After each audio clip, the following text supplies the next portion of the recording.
Usisahau kusubscribe, kucomment, kulike na kushare ili kuwa wa kwanza kupata habari mbalimbali kutoka Dar24 Media.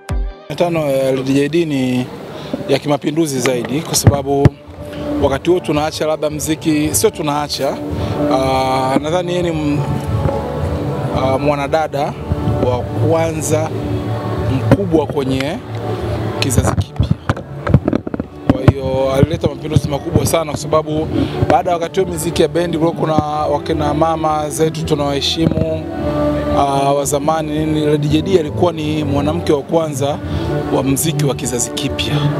Ya miaka 25 yenyewe anajieleza kwa sababu kikawaida miaka 25 ni mwanadamu anazaliwa, anakuwa mkubwa, anaenda sekondari, anamaliza chuo, inajielezea kila kitu na amefanya mapinduzi makubwa sana katika hilo. Inajieleza yenyewe kwamba miaka 25 ni mingi sana. Na naposema hivyo kwa sababu angalia kabla ya LDJD kulikuwa kuna nani mwingine ambaye alikuwa yuko katika hiyo hii industry wa kizazi kipya.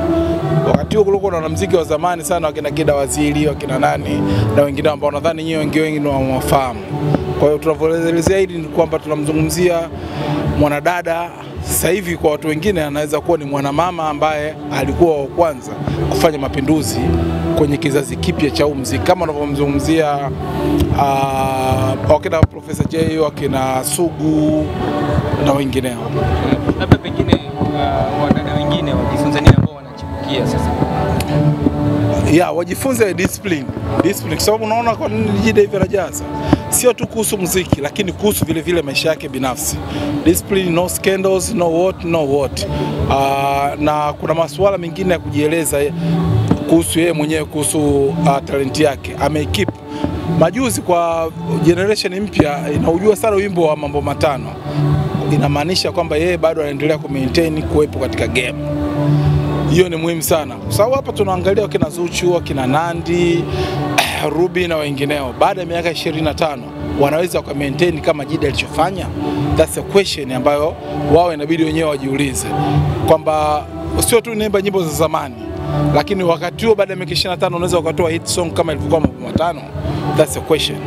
Kwa hiyo inabidi wajifunze discipline, waendelee kuwepo kwenye game na mambo mengine. Lakini hapo kwa kuongezea, dada LDJD inaonekana kama amejitenga hivi na Gen Z. Kama leo tunaona kina Zuchu, hatujaona kina Fina, wasanii ambao wapo sasa hivi kwenye Bongo Flava.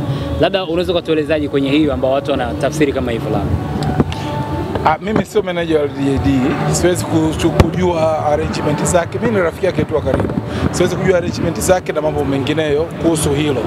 Kwa sababu wasanii nao siku hizi wana mambo mengi.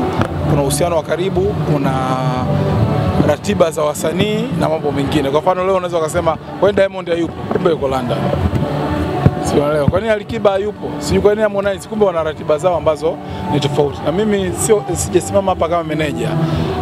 Swala la mahusiano ni kwangu mimi siwezi kuelezea. Lakini labda ukizungumza kwamba hana mahusiano mazuri na wasanii wa sasa hivi, I don't know, hilo silijui.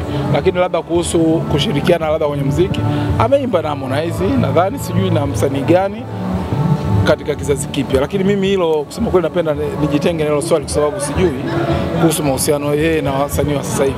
Edo, kama mkongwe lakini pia mtu ambaye ni wa karibu sana wa LDJD, unahisi nini hasa amekifanya kubaki kwenye picha ambayo yuko mpaka sasa hivi katikati ya wanaume? Tukitazama kuna wanaume wengi sana wameshindwa kusimamia ambapo LDJD yupo sasa hivi. Wengi wameshindwa kuendelea na muziki, wengine wamepotea kabisa, waliobaki ni wachache sana. LDJD yuko hapa, amekutana na Gen Z lakini bado ana nafasi yake kwenye industry na jina lake bado liko pale pale. Unahisi nini hasa amekifanya?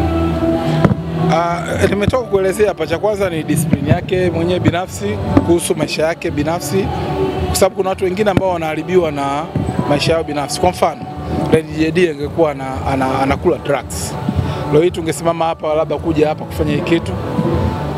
Nadhani umeelewa vizuri ndio jibu la swali, kwamba labda angekuwa ni mtu ambaye yani maisha yake ni ya ovyo sana, anakula drugs, anafanya nini, tusingekuwa hapa tunafanya hilo swala.